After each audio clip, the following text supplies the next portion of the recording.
Hey there, Wooly.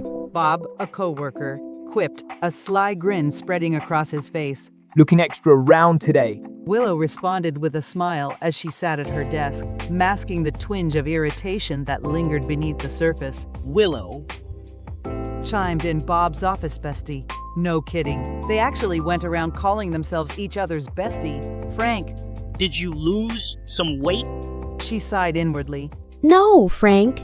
She replied, her tone even. Still the same as yesterday. Such was the unremarkable routine of Willow's daily life, enduring fat jokes and flying under the radar for her work. Her colleagues had given her a variety of nicknames: Wally, Willie, Win, seemingly anything that started with the AW. Most days, she chose to wear a smile as her armor. Willow had always been the type to deflect negativity with a grin. She'd been a chubby child navigating adolescence with the same burden, and now as an adult, she had settled into the role of the big girl. So Willow had grown used to people's remarks. Did she wish that people would see beyond her body type and recognize her for who she truly was? Of course, but she had learned the hard way that when you deviated from the societal norm of body size, certain expectations came with it. Suddenly, a snap brought Willow back to reality. Did you take a trip to Layla Land? Tina snapped her fingers impatiently, her signature annoyed expression directed squarely at Willow. The signature look that was reserved exclusively for Willow. Anyone else would receive a warm smile? Tina!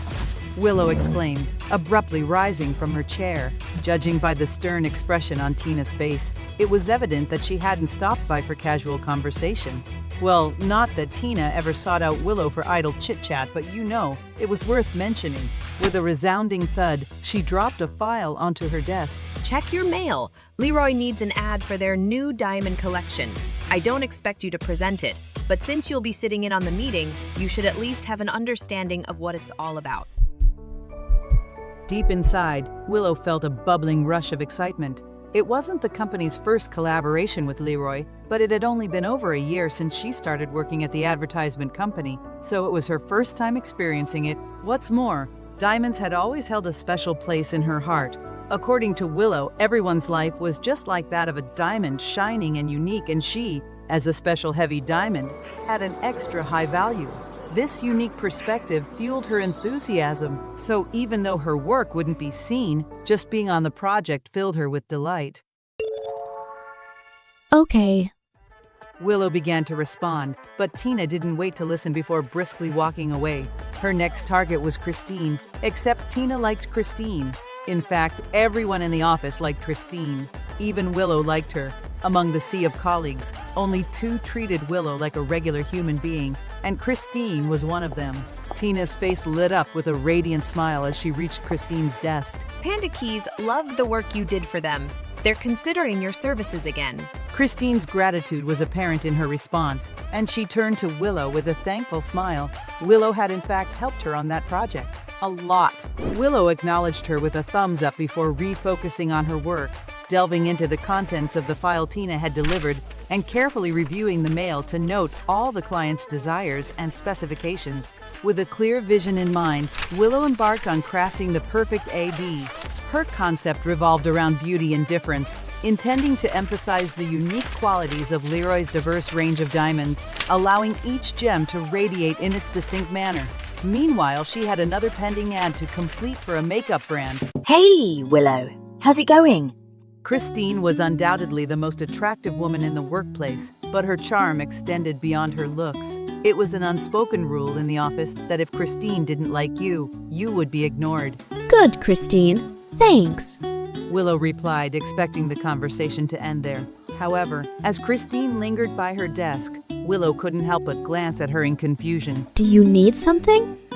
Oh, it's time for the meeting with Leroy. Willow sprang to her feet, startled by the realization that she had lost track of time while engrossed in the Leroy ad and the makeup brand project. Damn, thanks, Christine. Christine smiled and extended an invitation to walk together, a gesture that Willow gladly accepted. If they walked into the meeting room together, Tina wouldn't glare at her much. Upon entering the meeting room, Willow noticed that Tina and a few other colleagues were already seated.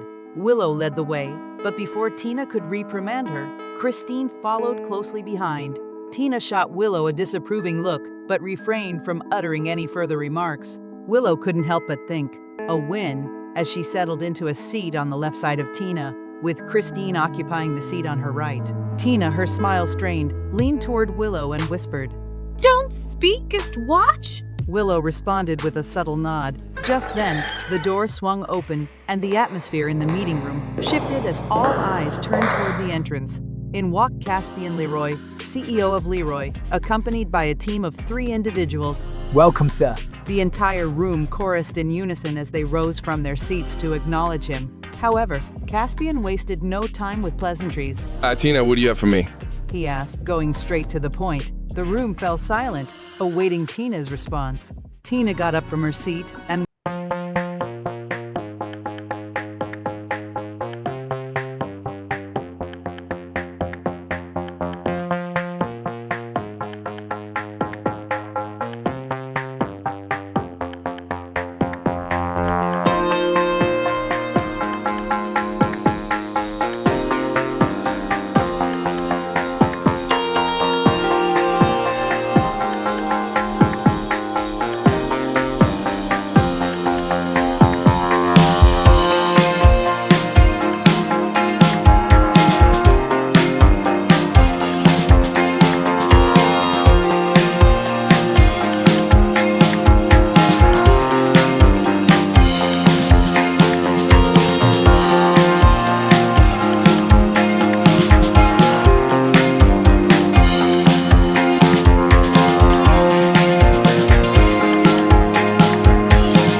with everyone keeping a close eye on Caspian's reaction. At the end of the video, Caspian turned to Willow and asked, How'd you make this? Tina, trying to take credit for Willow's work, quickly interjected.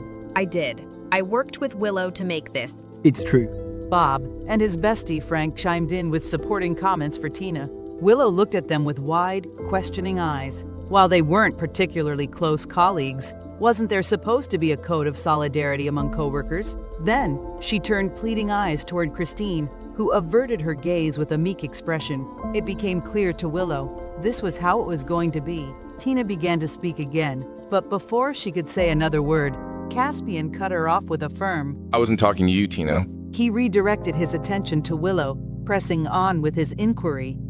Did you make this? Willow nodded vigorously, her heart racing with a mix of nervousness and relief. Yes, sir. I made this ad.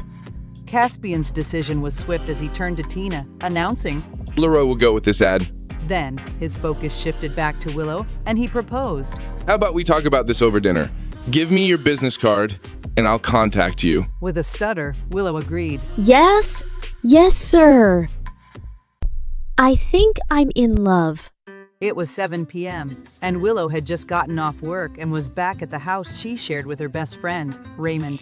They lounged on his couch, indulging in a spread of junk food. Raymond raised an eyebrow, an amused smile playing on his lips. Again? When? This happens every other week. Willow playfully hit Raymond with a pillow a couple of times. I swear it's serious this time. His eyes twinkled as he laughed. You say that every time. Her best friend for most of her life, Willow didn't know what she would do without him. If Willow were to compare him to a diamond, he would be a princess diamond. He was very charming and had the sparkly eyes to match too. Rolling her eyes, Willow shot back, You're just a hater. playfully sticking her tongue out at her friend. She couldn't help but notice the irony in his comment, considering that her best friend always had a new woman in his bed every week. He was even more hopeless than she was. It had only been a few hours since she'd met Caspian Leroy, but Willow was absolutely convinced that she was in love with him. Scratch that, she knew she was in love with him. After the way he had stood up for her at the meeting, she couldn't think of anything else. Raymond, intrigued by Willow's infatuation, asked. When? This is him, right? Caspian Leroy? Willow leaned over to peer at Raymond's phone screen, which displayed a picture of Caspian from an online search. I know visuals aren't everything, but look at that face. Raymond arched an eyebrow, a mischievous grin playing on his lips. So, you admit to liking him only because he has a pretty face. His teasing was all in good fun, and Willow was well aware of that, but a tinge of irritation at herself simmered beneath the surface. She knew firsthand what it felt like to be judged solely based on one's appearance. Whether people were looking at you because you were conventionally attractive or not so conventionally attractive, it didn't always feel good. Raymond quickly noticed a subtle shift in Willow's expression and hastened to clarify. You know I'm just kidding. Willow let out a laugh. Sure, he has a pretty face, but it's the way he stood up for me that made me fall for him, right? Gosh, I wish I had a recording of Tina's face when it happened. It was priceless. Raymond grinned at the thought. I bet. So what kind of diamond would Caspian Leroy be? He asked, popping an Oreo into his mouth. Willow had thought about this on the ride home from work. The Carbonado diamond had come to mind, popularly referred to as the Black Diamond. It was striking and had a dark allure and intrigue, just like Caspian Leroy. He hadn't judged her because of how she looked and actually gave her a chance.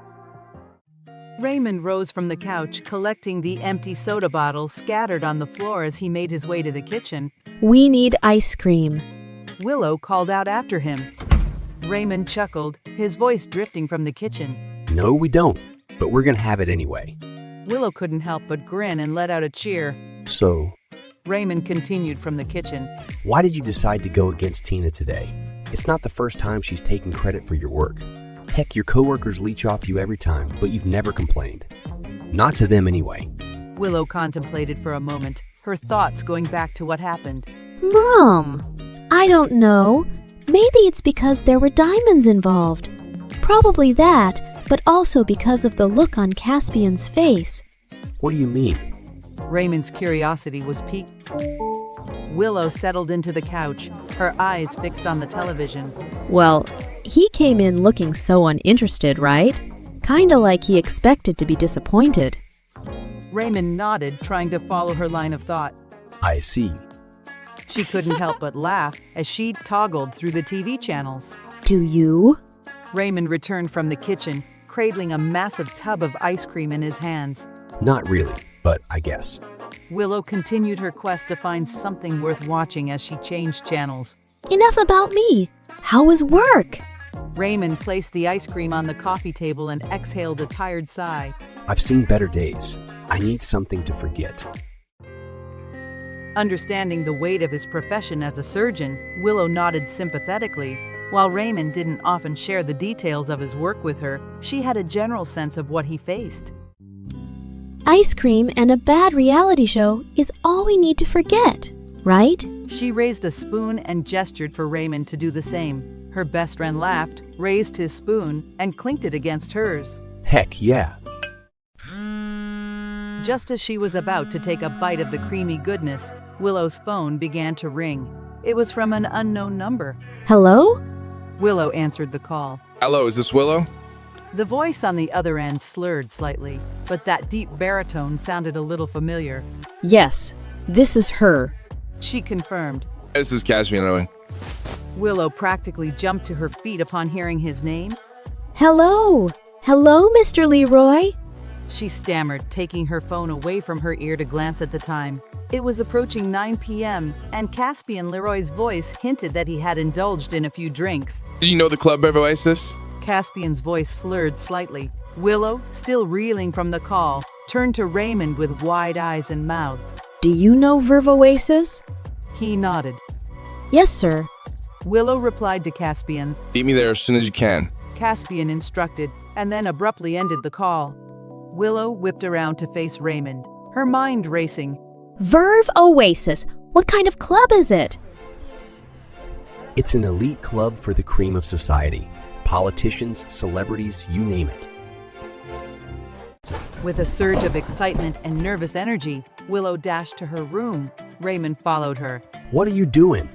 He asked. Caspian asked me to meet him there. I have to find something to wear. Willow explained as she delved into her wardrobe, searching for the perfect outfit. It's 9 p.m. Raymond pointed out, his expression a mix of concern and disbelief. Are you seriously considering going out to meet this stranger you just met at an unfamiliar place? Willow paused her wardrobe search, facing Raymond with unwavering determination. Technically, he's my company's client. If he asks for me, I need to go meet him. She paid no mind to the incredulous looks her friend was giving her and eventually pulled out a shimmery silver dress with a daringly low split, which she held up for Raymond to see. You said this made me look like a diamond. Raymond looked dumbfounded for a moment before managing to sputter. Well, yeah. That's enough for me. Willow interrupted. Also, could you call me a cab? Raymond hesitated for a moment, his concern evident in his gaze. Are you sure about this, Wen? Willow nodded. At this moment, she had never been more certain about anything in her life. A few minutes later, Willow found herself in a cab, dressed in her shimmering silver dress and matching shoes, en route to Verve Oasis. To her dismay, she was greeted by unexpected late-night traffic as hordes of people headed home, so it took her 2 hours to get to her destination. When she arrived, Willow reached for her phone, intending to call Caspian to inform him of her arrival. However, as she stood at the entrance of the club, a familiar figure staggered out of the building. Sir! She rushed toward him just in time to catch him before he fell. Well, you. He slurred, his words accompanied by a belch that reeked of alcohol. A valet, noticing the situation, hurried over to them. Are you Mr. Leroy's company? He asked me to take him back to his hotel after the party. Are you coming with him? Willow was conflicted. She didn't want to leave Caspian alone in this state, but the idea of accompanying him was also far from appealing. She hesitated, torn between her sense of responsibility and her reservations. Miss? The valet regarded her with a questioning look. With a determined nod, Willow replied. Yes? She then sent a message to Raymond, informing him that the party had ended and she would be staying at a hotel since it was late. She deliberately omitted the part about going with Caspian, not wanting to cause her friend unnecessary worry. They weren't going to stay in the same room anyway. She would try to get another room. Raymond's response came quickly, offering to come and pick her up. No, it's fine. Eat all the ice cream, watch some television, and get some sleep. Mua! Love you! She added a heart emoji at the end. Willow turned her attention back to the valet. I'll go with him. It wasn't going to be like the movies where the female lead undressed the male lead. She was going to make sure he got in safely, then leave. The hotel was only a short drive away from Verve Oasis, and the valet provided Willow with a card that granted access to one of the hotel rooms.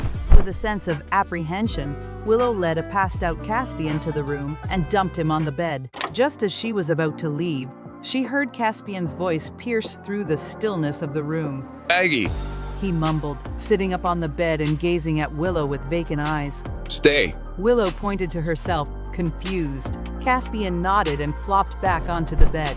Her inner voice screamed that she shouldn't be doing this, but against her better judgment, Willow lay down beside Caspian. She had intended to remain there until he fell asleep, or so she thought. The following morning, Willow stirred from her slumber as someone shook her gently. Miss Willow, get up. She blinked her groggy eyes open to find Caspian standing beside the bed, his expression one of disgust as he regarded her. There was a sinking feeling as she realized she had fallen asleep the previous night, and it was now morning. Caspian's tone was cold as he ordered. I've called a cab for you. Leave. Willow couldn't find the words to respond. She quickly gathered her phone and purse by the side of the bed and ran out of the hotel room. When Willow arrived at work on Monday morning, she was in for the shock of her life. Tina wants to see you in her office. Christine was waiting for her at her desk and informed her the moment she walked in. Willow couldn't look past the fact that the usual warm smile that Christine always had for her was absent today. Of course, she had noticed that since the incident with the Leroy Diamond ad. Christine hadn't sent her any of the Instagram reels they usually shared. Was she mad at Willow for standing up for herself? Despite her unease, Willow managed to force a smile and told Christine. Thanks, Christine. Thankfully, Bob and Frank weren't in their seats, so she headed towards Tina's office, her heart pounding with anticipation. When Willow knocked on Tina's office door and walked in, she found the woman sitting in a swivel chair, her back turned toward the entrance.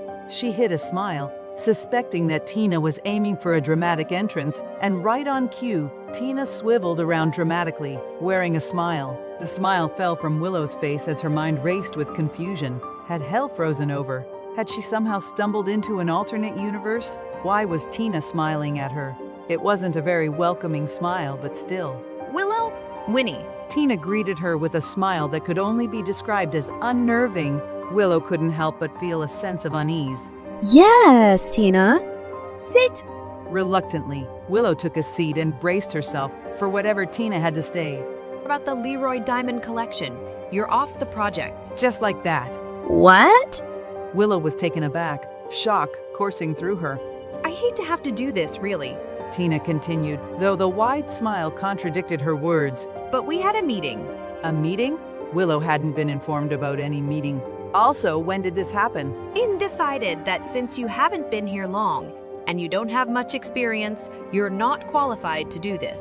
Stunned and disbelieving, Willow sat there trying to wrap her head around Tina's words. What was going on? Tina must have conveniently forgotten the role Willow played in helping her coworkers with their ads. All the while, she had quietly shouldered the burdens of their work and helped them get promoted, all without receiving any recognition for her contributions. This unjust treatment was about to come to an end today. No. Willow replied firmly.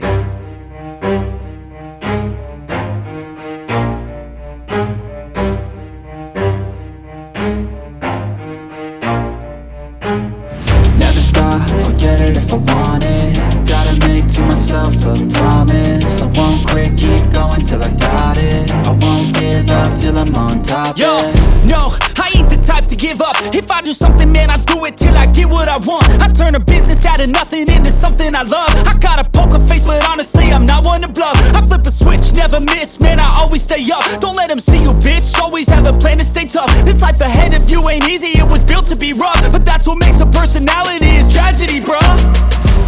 So keep your head on your shoulders. Now we ain't out here moving rocks, we out here moving boulders. Now we ain't getting posterized, we out here making posters. And we ain't got nothing to hide, we move forward like soldiers. You better wake up for the pay stub, or you'll pay up. Don't make love to the game, bruh, fuck the game up. Change up, rearrange stuff to your greatness. Famous for the way up, play the game, bruh.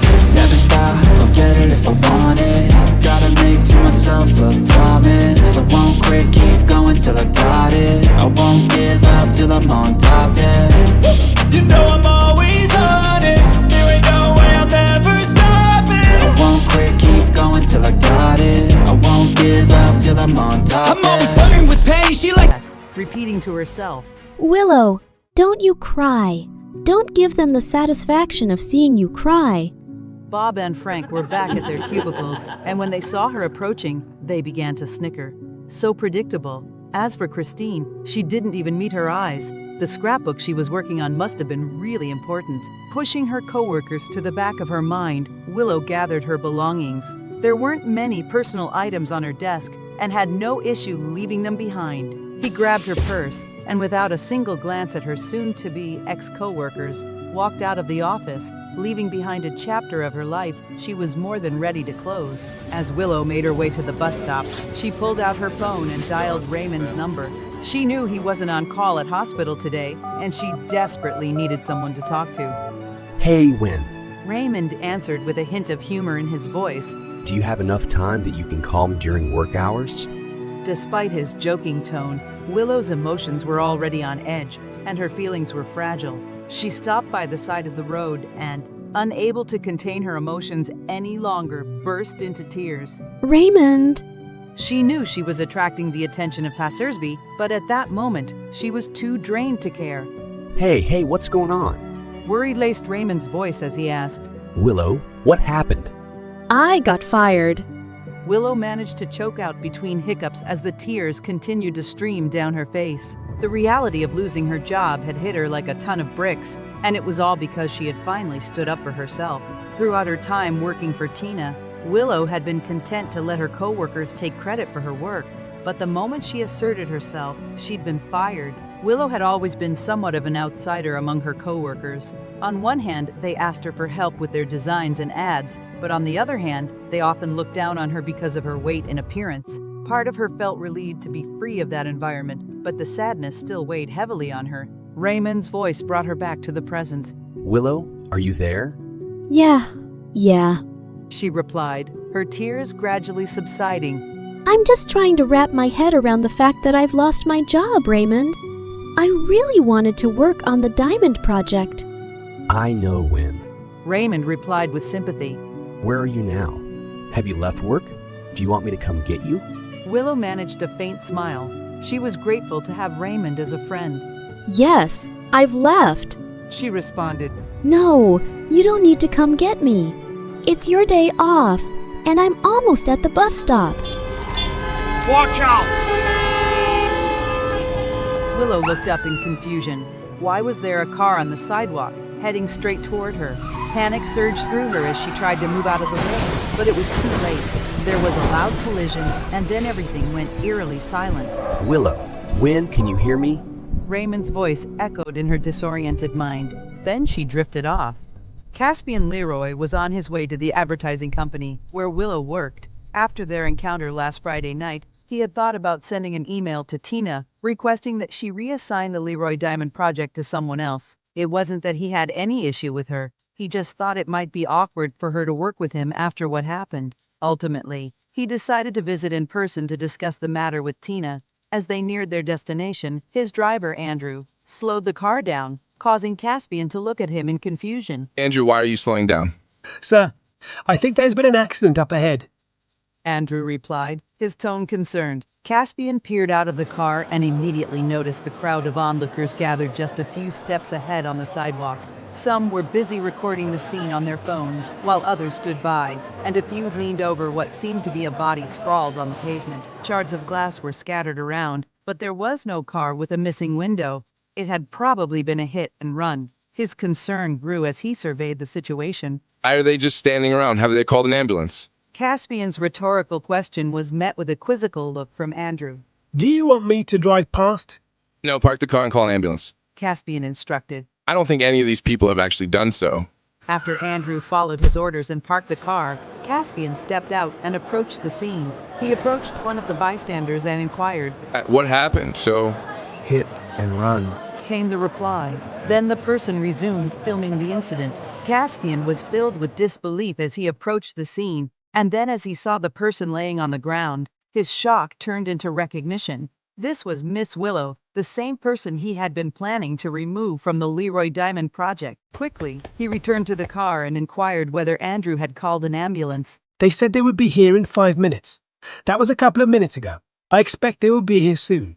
Andrew replied, as if on cue. The wailing sirens of an ambulance filled the air, followed by the arrival of the emergency vehicles. First responders sprang into action, tending to Miss Willow, while police officers gathered statements from witnesses. Does anyone know this young lady? Any friend, family, or co-worker? An EMT asked the crowd. Caspian immediately raised his hand. I do. He moved closer as Willow was moved onto a stretcher. Caspian Leroy, and she works for me. All right, Mr. Caspian. Can you come with us to the hospital? Sure. Caspian nodded. I'll follow behind you in my car. And so he did, his concern growing with every second of the drive. As the ambulance arrived at the hospital, Caspian immediately approached the attending doctor, his voice filled with concern. Oh, she'll survive, right? Do everything you can to save her. Whatever the cost, I'll take care of it. The doctor, who introduced herself as Dr. Lin, nodded in assurance as Willow was wheeled off to the operating theater, and Caspian could only hope for the best. One of the EMT who had been on the scene approached him, holding a bag. These are the belongings of the victim. Will you be collecting it? Caspian shook his head. Give it to her when she wakes up. When? Willow heard a familiar voice whispering her name. The only person who ever called her that was Raymond, and he had adopted the nickname when they were young. It was unusual, and when she had asked him about it, he had said he didn't have a specific reason for using it. I think her eyes fluttered.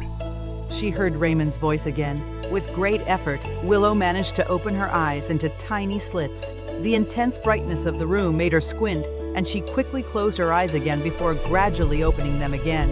As her vision adjusted, she realized she was in a hospital room, and there were 3 people present, one of whom was Raymond. He came forward, gently took her hand, and squeezed it, saying, When? As Willow continued to regain her senses, a person she assumed was the doctor came closer with a small flashlight and pointed it into her eyes. Hey, Willow, I'm Dr. Lin. How's your head? Does it hurt? Willow managed to shake her head slightly. Face hurts. Her words came out slurred. Dr. Lin offered a smile.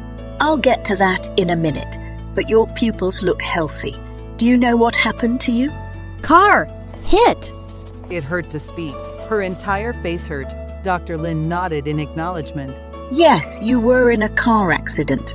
My team and I managed to get you out safely, but there's an issue with your face. A lot of shards from the car got into your face, and I'll be honest with you, Willow, your face is a scarred mess. A whimper escaped Willow's throat, and Raymond squeezed her hand in comfort. Dr. Lin continued. So, I would like to make you an offer. We have some of the best plastic surgeons in this hospital, and Dr. Ami. She pointed to the petite woman in the room with a perfect face. Would like to help in the reconstruction of your face. Also, if you're worried about the cost, I'm happy to tell you that a generous donor has taken care of all your hospital bills. Willow's eyes widened in surprise at the news. She immediately turned to Raymond, thinking he was the donor, but he shook his head. I don't know who it is either, he told her. Apart from that, though, she had a lot of reservations. She had no experience with plastic surgery, so she didn't know what it would entail, what the consequences might be for her life, and whether it would even be successful. As if she could sense Willow's reservations, Dr. Ami stepped closer, standing by the bedside. There might be some complications, but I promise to give your face the best reconstruction. You can trust me with this. Willow turned to her best friend, Raymond, who added, I can vouch for Dr. Amy. She's the best at what she does. With Raymond's vote of confidence, Willow nodded. Okay. Dr. Lin interjected. Dr. Amy will provide you with all the details about the procedure. All right? Willow nodded as Dr. Lin and Raymond left the room, leaving her alone with Dr. Amy. Over the next hour, Dr. Amy explained the entire surgical procedure to Willow in detail. She discussed the potential risks and complications, the expected timeline of the surgery and recovery, and what the final results might look like. Dr. Amy reassured her once more. I understand this is a big decision, Willow, and it's completely up to you. If you need time to think it over, I'm here to support you every step of the way. Decided. I'll do it. As Caspian entered the boardroom, he tried to shake the lingering thoughts about Willow. He had received the news that her surgery had gone well, and that was enough for him. He didn't need to check on her. For now, he needed to focus on the board meeting and the proposal he was presenting today. The board members were already seated, and the atmosphere in the room was tense. It had only been a few months since he took over as the CEO of Leroy Company, and it hadn't been a smooth ride. In a few months, this was the second board meeting he was attending. During the first, his position had been challenged by the members, and he had dismissed 4 of the members. Today, Caspian was going for a bold approach. As his secretary passed around the minutes of the previous meeting and board paper, he took a stand in front of the room and began speaking. Caspian had called the meeting to discuss the company's current standing. Just last month, they had recorded the lowest sales figures the company had ever experienced. I'll get straight to the point. We've lost quite a few customers, but I'm proposing a project that will increase our sales by 20% in 3 months. There's a small chance of this happening, but in the case that it does, I'm prepared to take the absolute blame and resign. Ignoring the murmurs from the room, he continued. That'll be all for this meeting. And truly, that was all he had to say. As the board members left the room, the chairman stopped beside Caspian. I hope you know what you're doing. I would hate to see you lose your job. Caspian gave a brisk nod as he acknowledged the man's words. The chairman walked out and went back to his office. Willow was a completely new woman. After the surgery, it had taken over 3 weeks for her scars to heal. Surprisingly also, the effect of her meds on her body was enormous. In those couple of weeks, she lost a lot of weight. She was still trying to get used to her new face and body when Raymond made a suggestion one cold night. Let's go to a pub. She looked away from the television and to her friend who was already dressed to go out. No. Winnie, you've been cooped up here the entire period of your recovery. It's kind of sad. You need to go out. I don't know if I'm ready yet. She didn't think she could explain to Raymond how she was feeling. To have lived with a particular body and face for a good part of your life, suddenly having it changed to something else was not easy to get to. When she looked at herself in the mirror, she saw someone she didn't recognize. Willow was scared that people would see through her and call her an imposter, so she stayed at home where she was safe from prying eyes. Raymond sat across her and folded his legs. I can't understand what it feels like to have your whole appearance change in such a short time. But I know from my experience with patients that you need to go out. To get rid of the imposter syndrome, you have to let others see you. A smile appeared on Willow's face. Sometimes she hated listening to Raymond because he was so well-spoken.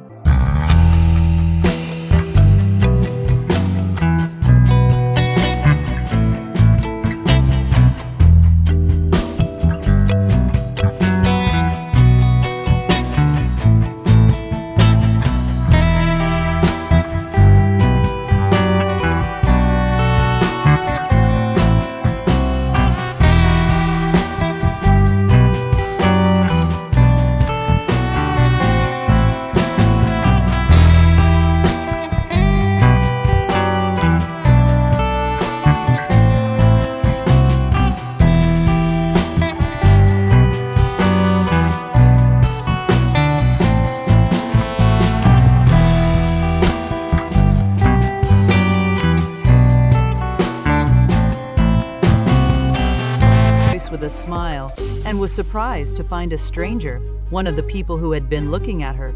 Hey! Can I buy you a drink? The man asked. Willow looked to the bar where she saw Raymond flirting with the female bartender. I actually have company, and he's getting me a drink, but thanks. However, the man persisted. You look like a good drinker, though. How about I buy you a drink? He didn't sound like he was asking, more like he wasn't going to take no for an answer. Willow was starting to feel uneasy. Thanks, but no. She forced a smile on her face, silently hoping he would leave, but that didn't happen. The strange man insists on buying her a drink. You little bitch, you think you're the shit, right? He sneered. Not really, Willow thought inwardly. She was starting to get scared and contemplated calling out to Raymond when a voice interrupted. The lady said no, didn't she? After a long and stressful day at the office, Caspian found himself in a pub. He visited regularly to unwind, nursing his drink, his thoughts still filled with the pending work. Caspian noticed a minor disturbance nearby. The other people around didn't notice, but a visibly intoxicated man seemed to be bothering a woman. An internal voice whispered, Are you going to play the hero again? The rational part of him urged him to leave the situation alone. After all, there were plenty of other people in the pub, and he overheard the woman mention that she was here with someone. But what if she only said that to deter him? He's gonna try to take a swing at me, isn't he? Caspian pushed his chair back and strode purposefully toward the scene. Oh, the lady said no, didn't she? Two pairs of eyes turned toward Caspian, and the instigator regarded him with a mixture of annoyance and defiance. What's your problem, buddy? We're just having a good time. Caspian glanced at the woman's scared expression. Though it seems like you're, illy and enjoying yourself here. And she clearly looks uncomfortable. Did she say that? The intoxicated man chuckled and, as expected, took a swing at Caspian. With fast reflexes, Caspian caught the man's hand and deftly twisted it behind his back. Ow! Ow! Stop! That hurts! The man yelped in pain. Caspian maintained his grip, refusing to release the drunk man's arm.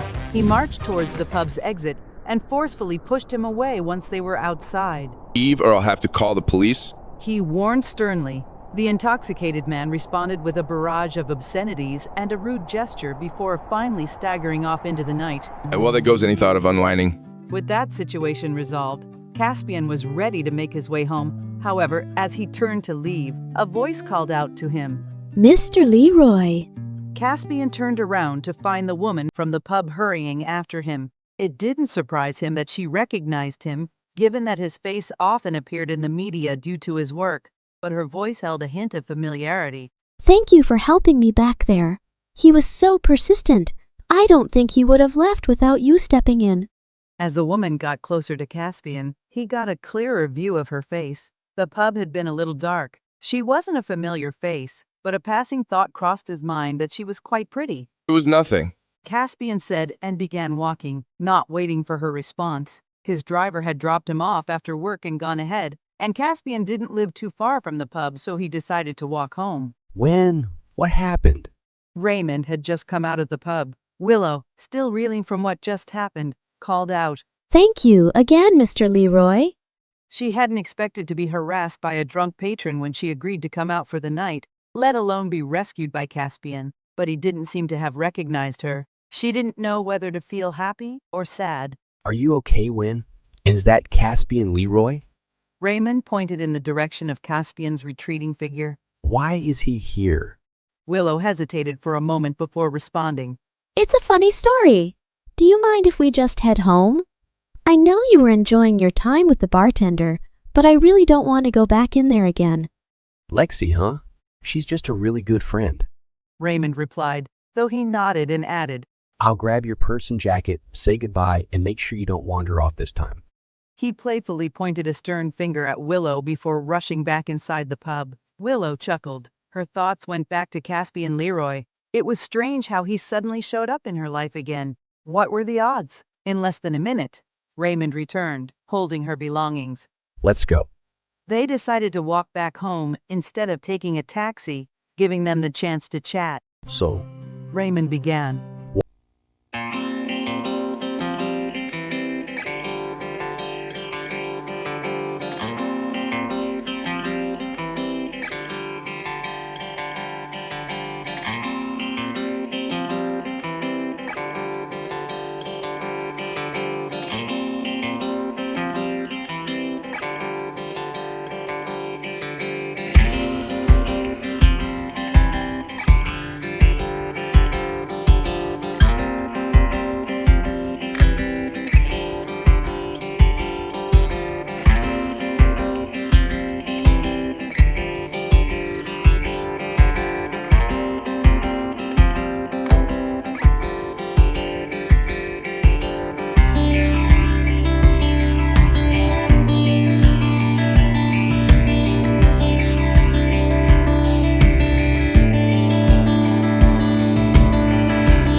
Nowhere to be found. Is he in his room?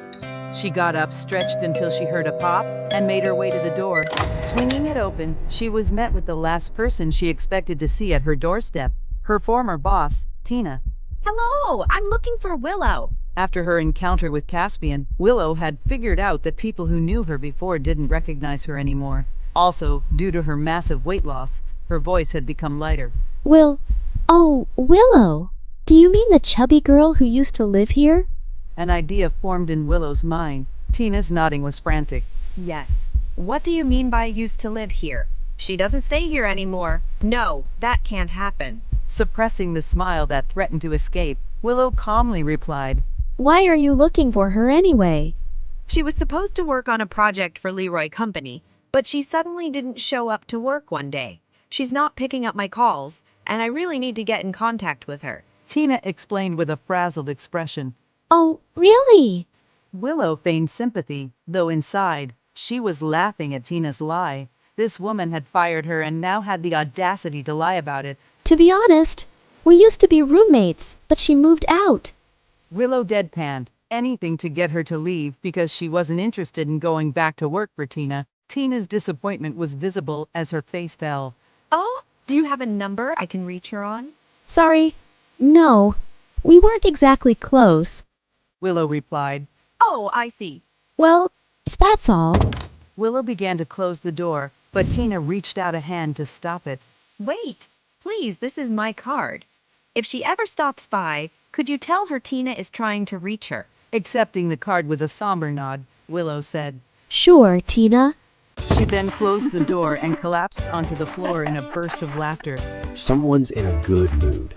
Raymond had come out of his room and was brushing his teeth. Who was at the door? Oh, go! Willow managed to say between giggles. Go spit out what's in your mouth and I'll tell you. As Willow recounted the encounter with Tina to Raymond, he found it amusing but also had an interesting suggestion. What do you think about changing your name? Consider it a fresh start. The only people who know about your plastic surgery and weight loss are the doctors and me. This could be a chance to reinvent yourself. Willow had to admit the idea sounded tempting. A new identity, a clean slate, and the opportunity to break free from the mistakes of her past. Okay, it's a good idea, but what will be my new name? Raymond's eyes sparkled with excitement. How about when? I'm the only one who calls you that. This will be your reinvention. Sitting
process the unexpected news. Without wasting any time, she quickly flagged down a taxi and made her way back home, her mind racing with questions and emotions about the photograph she had just seen. Miss, you can't go in there.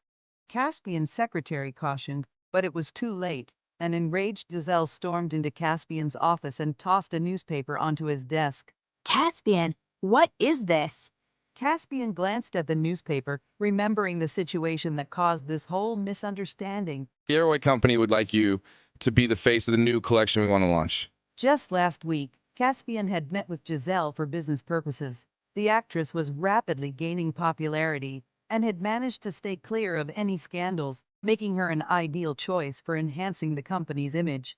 Does Leroy Company not have someone in their marketing department to do this? Giselle inquired, arching a perfectly shaped eyebrow at Caspian. It was unusual for the CEO of such a prestigious company to personally handle business deals like this. They were inside a quiet and mostly empty restaurant. Well, as much as I can, I like to get involved. Caspian responded. Giselle nodded in understanding. Caspian, can I call you that? Or would you prefer something more professional?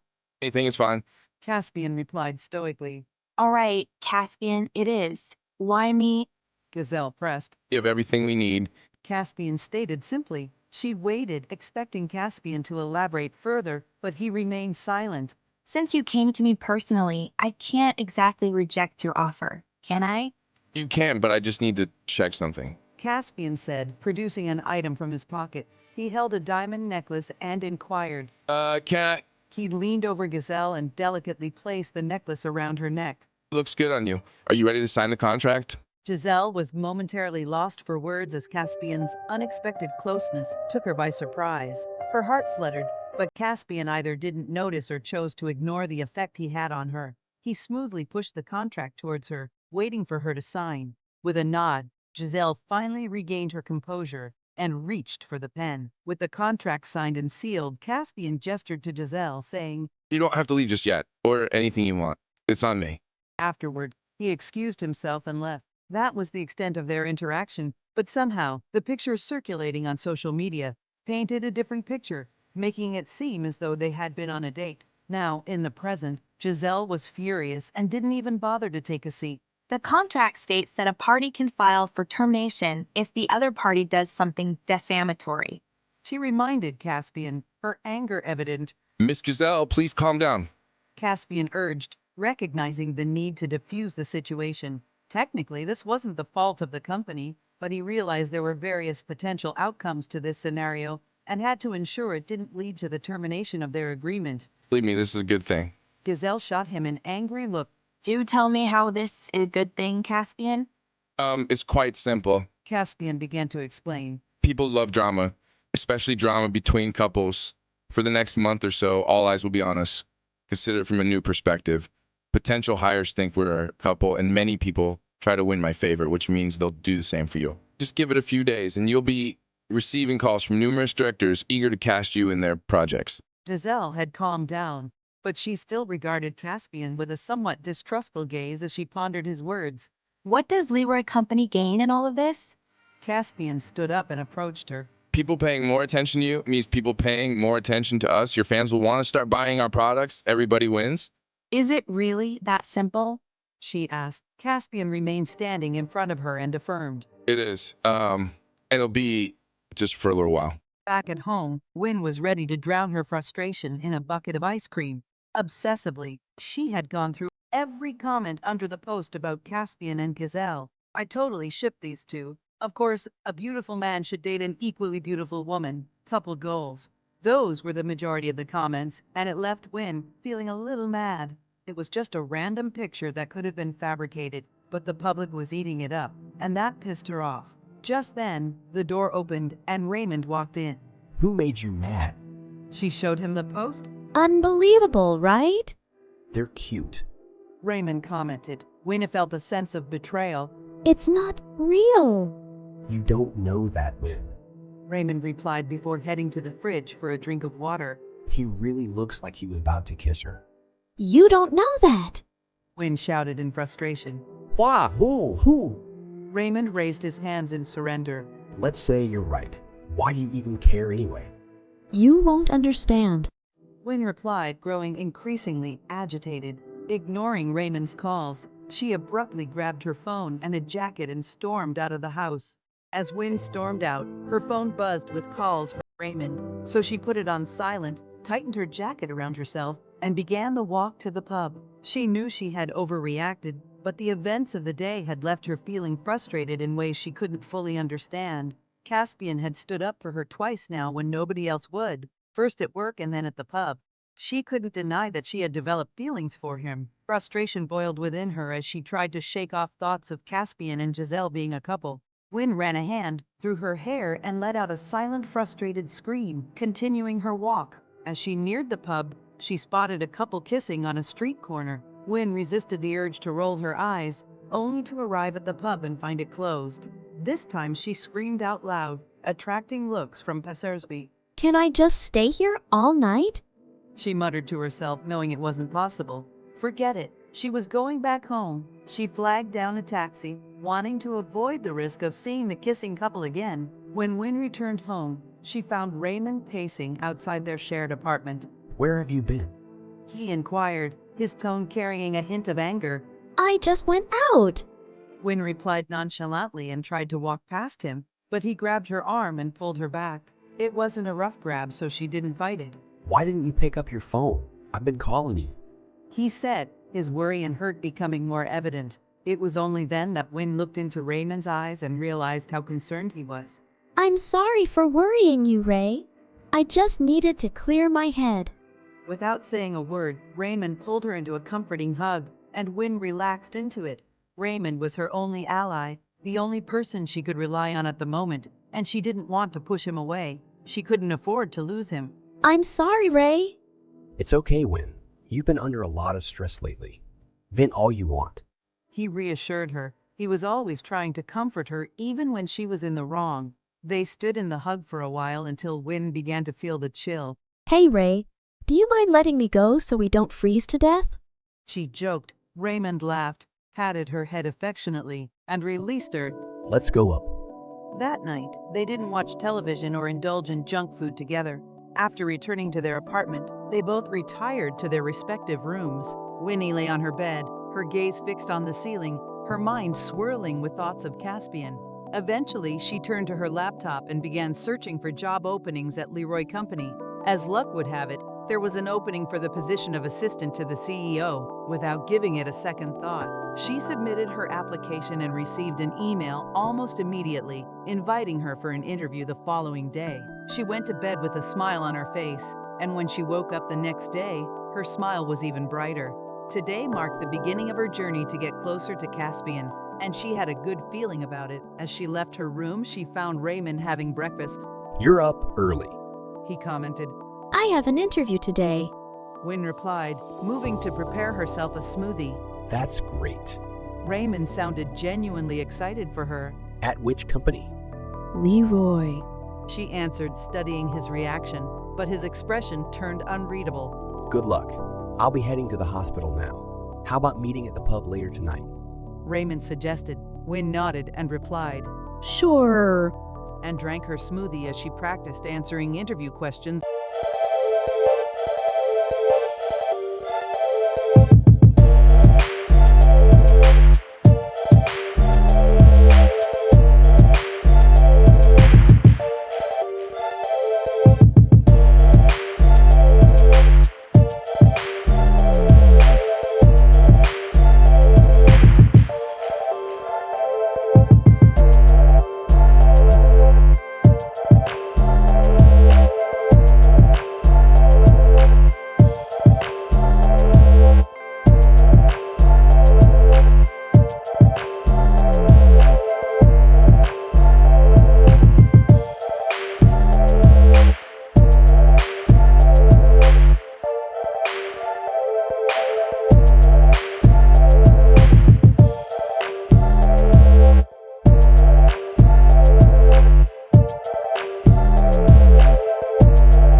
compliment to her attempt to drown her sorrows. With her heavy heart, she sent a message to Raymond. Let's hang out at home today. I don't feel like going out today.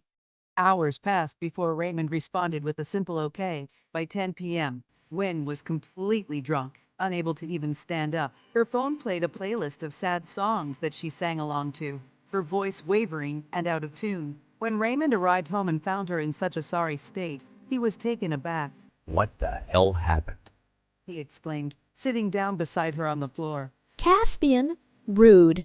Wynne slurred, her speech incoherent. Her brain was fogged by alcohol, making it difficult for her to form clear sentences. Raymond's concern grew as he asked, When? How much did you drink? Wynne repeated, Caspian.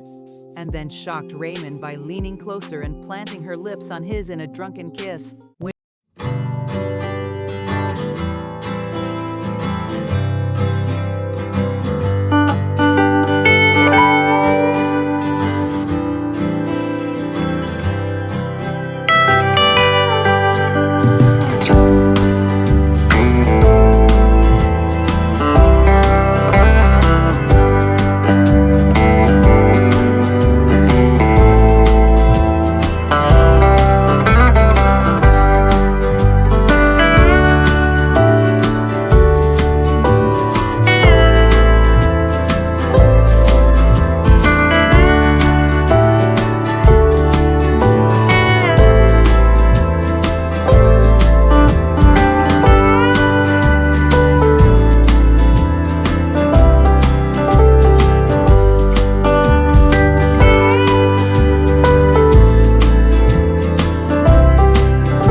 in a white suit and white shoes. The other day he'd been dressed in a red suit. He seemed like the type that loved attention. You got the job. You'll be working under me. When his heart shattered into a million pieces, this was not what she had expected at all. The ad you worked on was amazing, and the design department would like to have you on our team. Wynne couldn't believe her luck. She had hoped to get closer to Caspian, but now she was working for Jerry instead. Right there, she made the decision to make the most of this unexpected turn of events. Sure, she missed out on the opportunity to work directly with Caspian, but she was determined to make her mark and get him to notice her. Jerry beamed at her and shook her hand. Lovely. Now if you'll follow me. The last time Wynn was here for the interview with Caspian, she had been directed to the 3rd floor, this time with Jerry. They went to the 2nd floor. When they got off the elevator, Jerry gave her a tour. The planning department is over there, and the marketing department is this way. This is our stop, the design department. Trust me, all the people here are mostly friendly. You'll fit right in. Wynn wasn't sure of that as she'd never been able to fit in, but it was a little exciting even if it wasn't what she had been expecting. She thought to herself, You may not be Caspian's assistant, but you're one step closer to working beside him. Prove yourself here until he can't ignore you anymore. You can do this, Wynn. In the room, as they entered, there were 6 other people. Jerry, with a welcoming gesture, proceeded to perform swift introductions. Everyone, meet Wynn, the latest addition to our team. Wynn, this is Olivia, who will be your supervisor. The rest, Anna, Jean, Michel, Luke, and Edward. He announced, associating each name with a point of his finger. I trust you all will assist Wynn in getting used to our environment. With that, he vanished into what appeared to be his office, and Wynn didn't see him until later in the day. Wynn raised her hand in a friendly wave, but to her surprise, her new coworkers walked away without acknowledging her. Slightly flustered, she turned to Olivia, who was regarding her with an unreadable expression. A sense of déjà vu crept in, and Wynn wondered if this would be a Tina 2.0. Olivia, pointing a perfectly manicured finger towards an unoccupied desk, said simply, "Take a seat there." All right. Wynn could hear the warning bells going off in her head, but whatever. If Olivia wanted her to just sit there, she would sit there perfectly.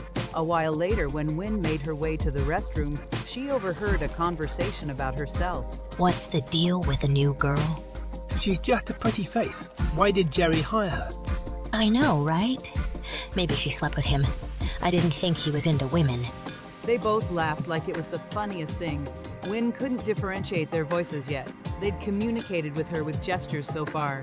She thought about walking in, but not wanting to make it more awkward. She went back to her seat. 2 people walked out of the restroom a few seconds later, and Wynn was able to identify them as Michelle, with the red hair, and Jean, who wore her curly hair in 2 buns.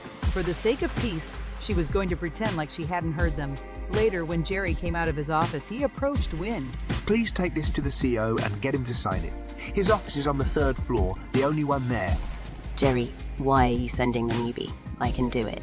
It's fine, Olivia. Let Winner do it. As Wynn stood from her seat, she didn't miss the glare Olivia sent her way. This really was Tina 2.0. Okay, Jerry. When she got out of the elevator, she greeted the secretary and told her what she was there for. The secretary called Caspian and told him someone from the design department was there to see him. Going in. This is even more nerve-wracking than last time. Wynn thought to herself as she mustered the courage to push the CEO's office door open. Gathering her thoughts, she began. Jerry asked me to...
Wen assured him before hastily making her way to the supply room to fetch a mop. When she returned, Caspian was casually looking around the office. Do you need something, sir? Caspian's gaze shifted to her. Has Jerry gone home? Uncertain, Wen knocked on Jerry's office door. I think so, sir. Caspian made to leave, but Wen stopped him with a question. Did you need something, sir? He initially responded with a no, and proceeded to walk away, but he slipped, and the papers in his hand scattered to the ground. Wen rushed to his side. Are you okay, sir? Caspian waved off her concern. Fine. As Wen bent down to help him gather the scattered papers, she couldn't help but notice the contents. For the Valentine's Day promo, you're only targeting couples. Caspian snatched the papers from her hand, appearing uninterested. Why? Wen hesitated briefly before explaining. Couples aren't the only ones who celebrate Valentine's Day. Singles, divorced individuals, widows, and other groups also celebrate it. Caspian raised an eyebrow. And... Well, how about not restricting it to couples, but being more inclusive of those other groups? It'll have a significant impact on sales. Caspian had to admit that it was a solid suggestion. Thank you. That's a pretty good idea. I didn't think of that. I'll make sure to pass it on to the team. He watched as her eyes widened in disbelief. You're actually going with that? Why not? Caspian replied. He would have to bring it up with the planning department and marketing department, but it sounded like a solid plan. Wen stammered slightly, clearly taken aback. Well... Would you like to join the production department? She could be a valuable addition to the team. Her eyes widened even further if that was possible. Wow. Thank you, sir, but this department is kind of growing on me. I've loved diamonds since I was a little girl, but it's my first time being involved in designing one, so it's both frightening and interesting. If you don't mind, I would love to stay here. Caspian gave a brisk nod. He appreciated her approach to work. Good. It's late, you should leave. He said simply, and with that, he left. Raymond was possibly losing his mind. What else could explain the fact that he kept thinking about his best friend in a not-so-sisterly way? Tried as he could to shake her off his mind. He couldn't, and what happened a few nights ago made it near impossible to do so. He'd even resorted to sleeping at the hospital to avoid seeing Wen. Wen had been his best friend since they were kids, and Raymond could confidently say that they were close and told each other everything. He told her about the women he hooked up with. She told him about the men she fell in love with every week. That had been normal for them, but Raymond had a sinking feeling inside him that this time she was serious about being in love, and it didn't make him feel good. Raymond was struggling. He couldn't stop thinking about Wen. When he closed his eyes, all he could see was the kiss. It was driving him crazy, and he knew he had to do something about it before it affected his work. Mr. Raymond, you may go in. The receptionist said, bringing him back to reality. His only choice now was to talk to someone about it, but he couldn't very well share it with his Wen, could he? So, he decided to book an earlier appointment with his therapist. Raymond, good morning. It's good to see you. Our next appointment wasn't supposed to be until next week, so something must have happened. Dr. Theresa greeted him with a warm smile. Yeah. Can you fill me in? While reclining on the couch with his eyes shut, thoughts of Wen filled his mind. Without opening his eyes, he said, She kissed me. Wen, my best friend. Dr. Theresa responded with contemplative sounds as she jotted something down in her notebook. She then returned her gaze to Raymond and inquired, And how did that make you feel? With his eyes still shut, Raymond sat up and shared. She was drunk when it happened. The next day, she didn't remember, but it's been all I can think of. Dr. Theresa emitted another thoughtful hum. So, if I understand correctly, Wen, your best friend kissed you and you haven't been able to get the thought of it off your mind? Raymond sighed in frustration, finally opening his eyes. Yes. And how has this impacted your work? Has it affected your ability to focus on your work? Raymond remained silent. Raymond, I need to know. He shook his head and admitted, I can push her to the back of my mind while I'm working, but when I'm idle, she dominates my thoughts. Dr. Theresa jotted down notes and asked further, And how does this make you feel? That's why I'm here. Raymond, may I be honest with you?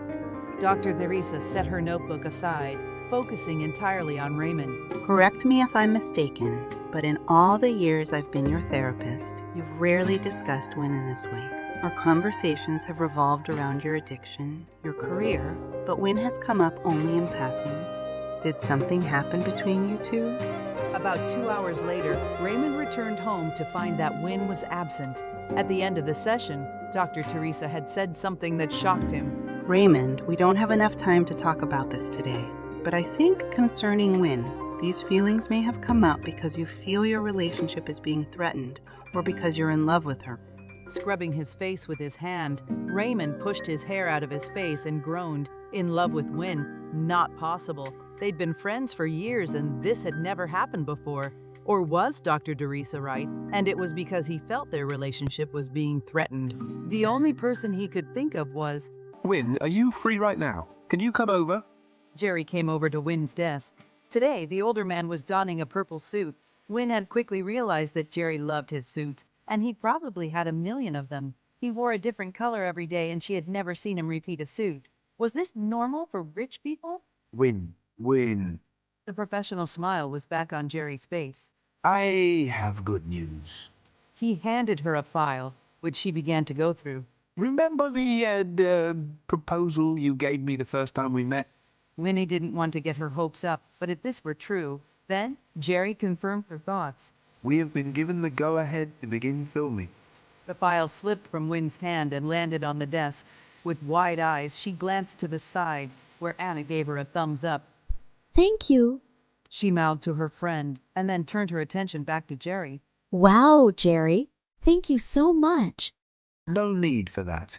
Anyway, Caspian, that is, Mr. Leroy has asked that you go to the filming site with Olivia. Wynne shuddered as she turned toward Olivia, and as expected, the other woman was glaring at her, giving Olivia a nervous smile. She quickly looked away. Forget about her, Wynne. You worked for this, and you deserve to witness this. Wynne gave herself a pep talk and refocused on Jerry. Thank you so much, Jerry. As Raymond's phone rang loudly, shattering the silence around him, he reached into his pocket to take it out and glanced at the caller ID. Talk about perfect timing. Hey, Wynne. I got it. Leroy Company. Can you stop obsessing over him?